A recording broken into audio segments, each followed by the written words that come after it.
Our world is consumed with the concept of luck.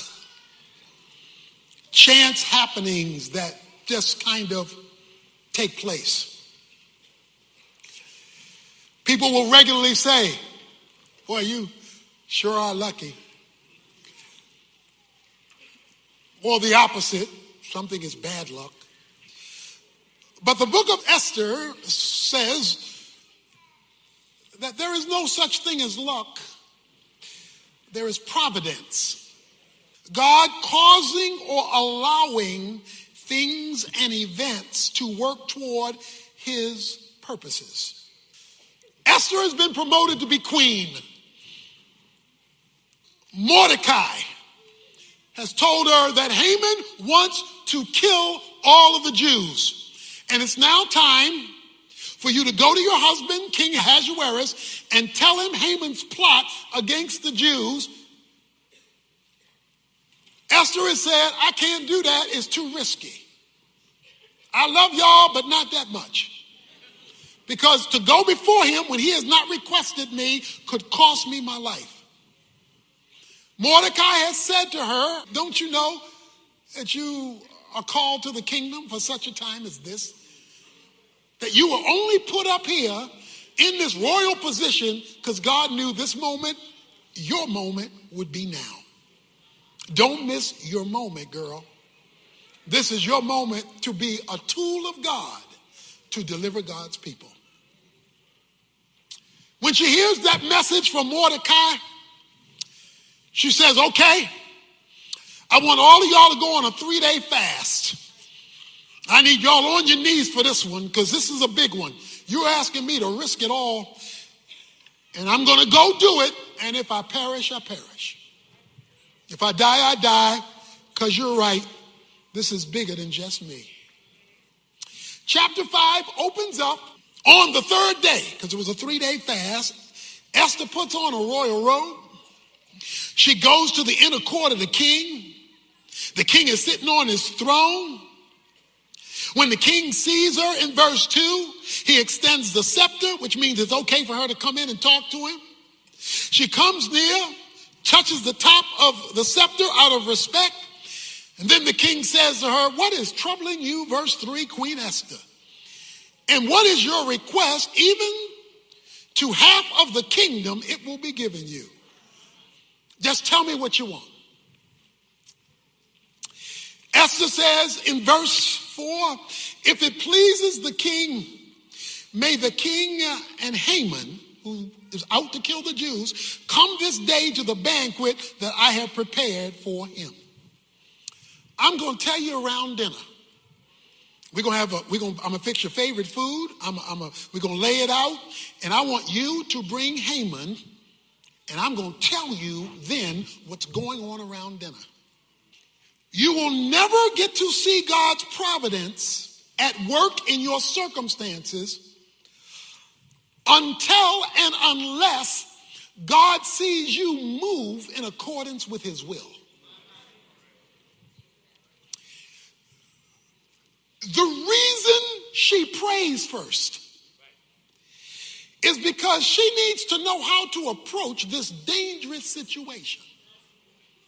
She needs some divine insight in a difficult problem. So she goes to God in fasting.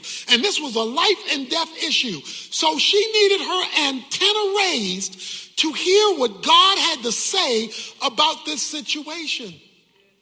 The second thing he needs you to do is take a step of faith. But she couldn't just say, I'm going to fast, I'm going to pray, and I'm going to wait on God. No, she was instructed to go before the king. She had to take a step of faith. So she trusts God. She believes God. She prays to God. And then she makes a risky step because there are no guarantees in advance. What does she get in return? Well, so far, what she gets is a plan. The plan is, I'm going to take my husband to dinner and I'm going to tell him to invite my enemy, Haman. In other words, I'm going to get Haman on home court advantage. I got to get Haman on my territory. She says, okay, it's a banquet. It's a dinner. Okay, bring Haman to dinner and let's go from there. So she invites her husband and her enemy to dinner. Guess who's coming to dinner? So, the banquet is prepared. And they drank their wine, verse 6, at the banquet. So this is a big dinner party for her husband. And the king said to Esther, what is your petition? Okay, you brought me here to dinner. You done fed me good. What do you want? For it shall be granted to you. And I mean, I'm going to do it big, because whatever your request, even the half of the kingdom, it will be done. I'm going to take care of you. What did you make this dinner for? Ooh, it's getting tricky now. Verse 7. So Esther replied, my petition and my request is.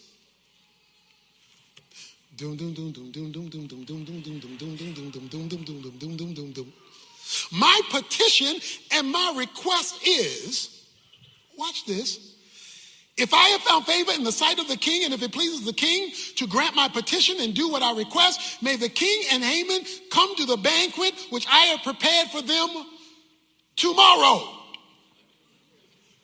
Say, what? The man just told you he's going to give you half the kingdom. What you want, girl?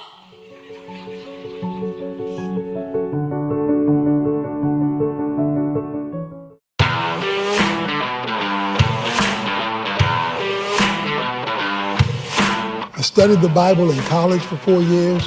I studied the Bible for 4 years working on my master's degree, another 4 years working on my doctoral degree. And then I've been preaching all of these years, and I'm still learning new things from this awesome, inexhaustible book, the Word of God. That's why I'm so excited about the Tony Evans Study Bible and its accompanying work, the Tony Evans Bible Commentary. It will take all of this training and this teaching and make it available to you to understand, utilize, and apply God's most powerful Word.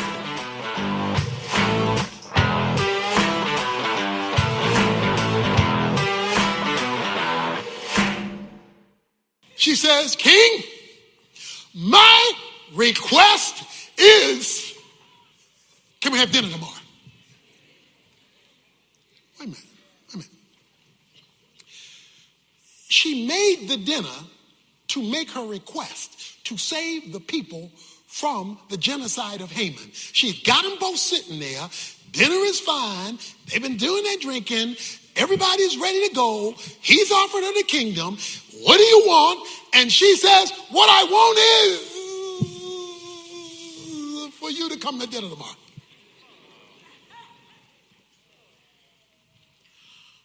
Something happened between verse 6 and 8 to cause her to change her mind about making her petition.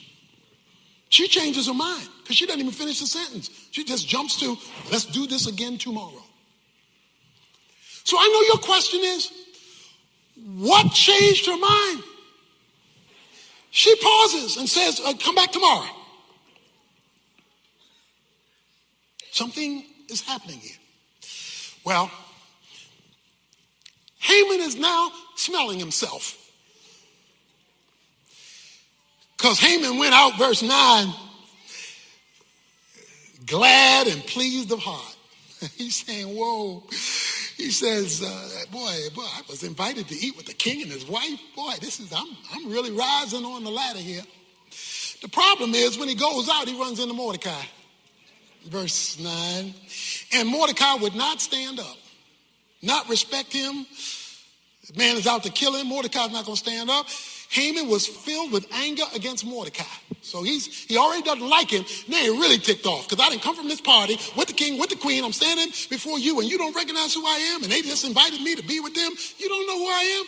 So he is ticked off, but he controls himself. Verse 10, he doesn't let it. He goes home and tells his wife. He says, wife, Zeresh, he says, let me tell you about my day. I am the man. I am the man. Look, I'm rich. We got these 10 sons.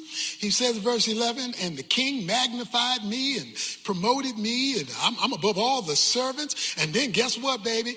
Verse 12, Esther, the queen, had me, no one but me come to be with the king to eat dinner. Oh, yeah, I'm boss. I'm the boss man, girl. I am on it. This is my day. But there is one problem. All this doesn't matter to me because this Mordecai, the Jew, sitting at the king's gate. And I can't stand it. I can't take it any longer. So his wife says, look, we got to get rid of Mordecai. You build the gallows and we're going to kill him tomorrow. We're going to kill him. During that night, chapter 6, verse 1, the king could not sleep. This is just not a regular night. This is on a particular night. Insomnia sets in. And so the king needs help to go to sleep. So according to verse number 1, he tells his servant, go get me something boring to read. God is so detailed in his coincidences. He leads the servants to the right book. And he makes them read the right page. And on the page that they read, it was found written, verse 2, what Mordecai had reported concerning Bigthana and Teresh, two of the king's eunuchs who were doorkeepers, that they had sought to lay hands on King Ahasuerus. That goes all the way back to chapter 2 when Mordecai uncovered an assassination plot against the king, and it just happened to be written in the book, in the Chronicles, on the page from the book that he had them read that night, not a night, that night he could not sleep. Okay, I know it's just luck. I know it's just chance. I know it's just something that just kind of happened. I got that. So he's reading the book because of his insomnia. And it just happens that when they hit Mordecai, King said, whoa. You've been reading all these names and all these events, but this guy Mordecai, he saved my life, right? Yeah, King. Well, tell me, verse 3, how did we honor him? How did we tell him we appreciate him for saving the king's life? Servant said, we didn't do anything for him. What? You see, God's providence is tied to time. Even though the time may go over years. Because this is years. Even though you thought something should happen 5 years ago or 8 years ago, or, but God...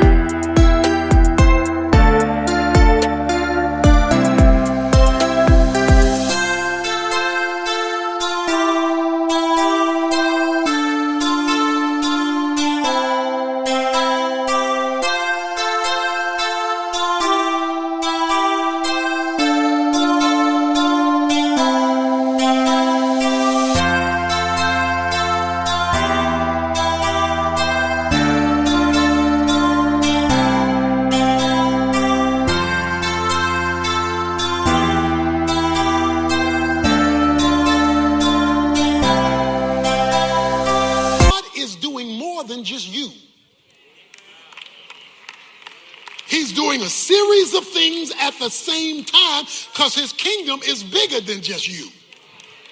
You are not the kingdom. You are a representative in the kingdom to be used by the kingdom for the kingdom, but you're not the only one in the kingdom. And so timing becomes everything. And so now we find ourselves when on the day, because night is now past, on the day Mordecai is supposed to die, he's reading a book with Mordecai's name in it just because he can't sleep on that night. Okay, watch this. The king asked in verse 4, I hear somebody outside. Who's outside in the court? It's early in the morning. Who would be up this early out there? Who's there? Who's in the court? He asked in verse 4. Now Haman had just entered the outer court of the king's palace in order to speak to the king about hanging Mordecai on the gallows which he had prepared for him. King's servant say in verse 5, King, behold, Haman is standing at the door. Let him come in. Tell Haman come in. He my number 2 guy. Let him come in. So Haman came in. And the king said to him,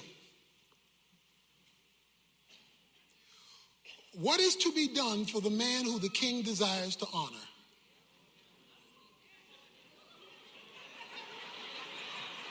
Dum dum dum dum dum dum dum dum dum dum dum dum dum dum dum. What is to be done with the man who the king decides to honor? Now, Haman thinks the king is talking about him. Haman thinks the king is talking about him. He's number 2. He's the number 2 guy in the land. We learned that early in the book. So the king says he wants to honor somebody. So Haman, because he's smelling himself. King want to honor me. Okay. Let me go for the gusto. You want to honor somebody, O king? Let me tell you what you should do. Here's what you should do, O king. Bring out the royal robe. Let him wear the king's robe, which the king has worn. Then bring him the horse on which the king rides. Then put a royal crown even on the horse.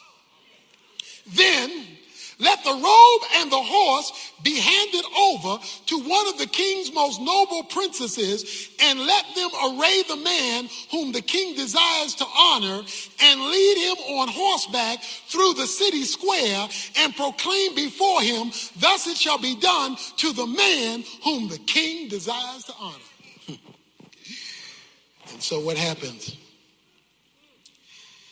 The king says,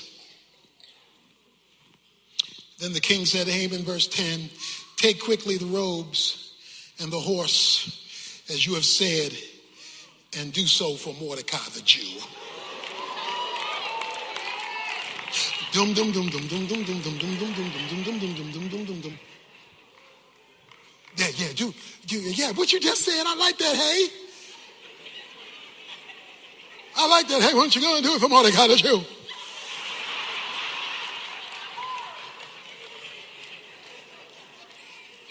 My Bernie Mac invitation. Just go ahead and do it for Mordecai the Jew.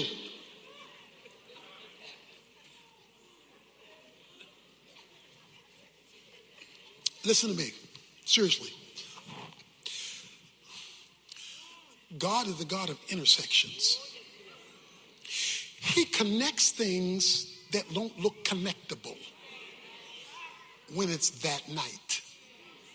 When the timing is hit just right and everything is looking wrong. See, everything is looking wrong. Mordecai's getting ready to die this morning. Esther has had to shift her plan to another dinner.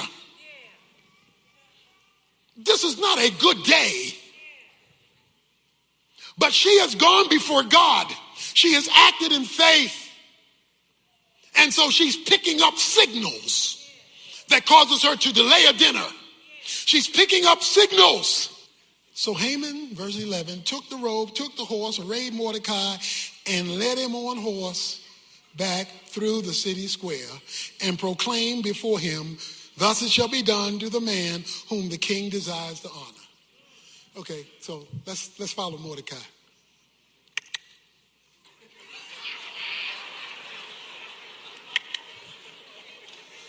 This is a man the king want to honor. That's called making your enemies your footstool.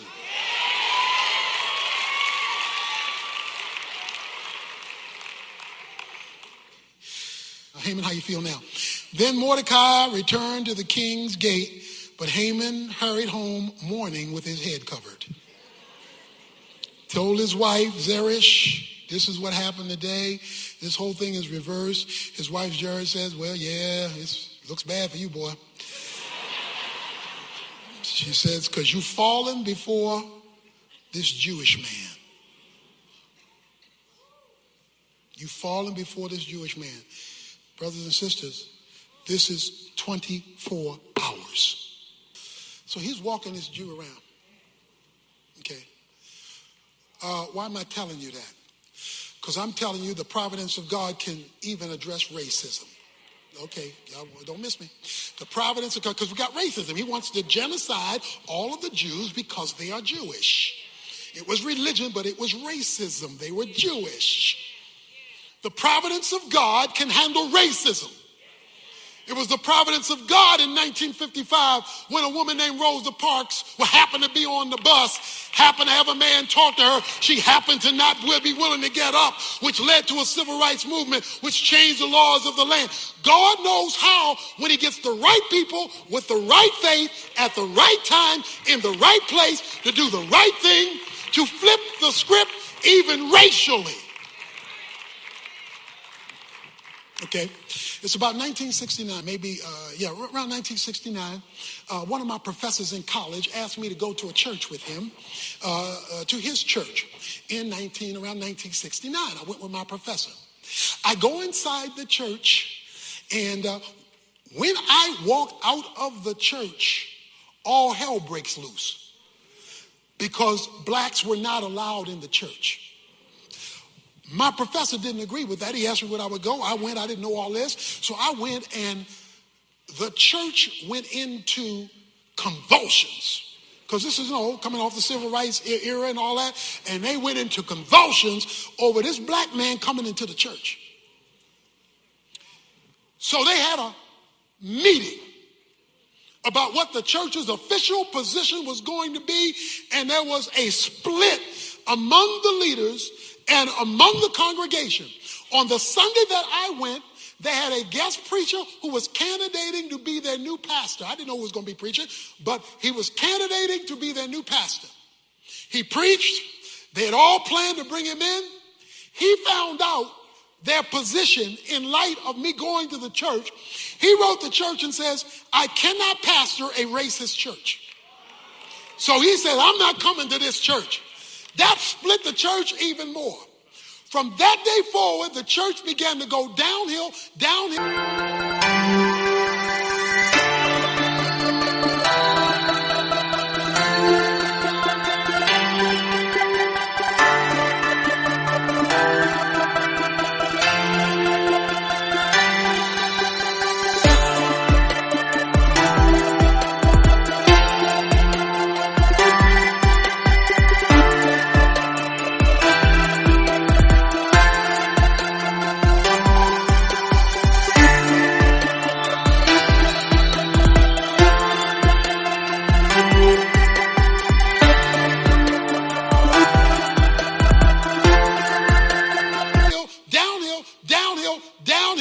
Until it became a glorified Bible study. 5 years ago, I get a phone call from the chairman of the deacon board. He says, our church has never recovered from that day you came with the professor. And we recognize the reason God has not answered our prayers, the reason God has not rebuilt our church is because of the racism that we did to you way back in 1969. So I have been asked on behalf of the deacons to call you to apologize to you for the racism we did to you back in 1969. And I have calling you, and I'm humbly requesting, would you come preach? Because God knows the right time to turn a situation around. I'm trying to tell you, you don't know who you're dealing with.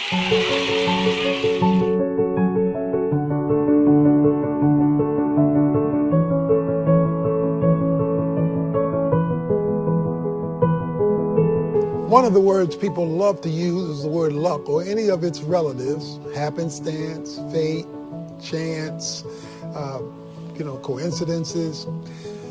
But let me make something clear. You cannot have a sovereign God and have luck.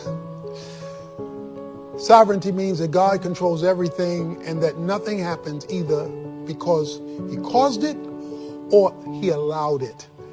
But there's no such thing as chance because God is in control of the universe, not only the big things, but the little things.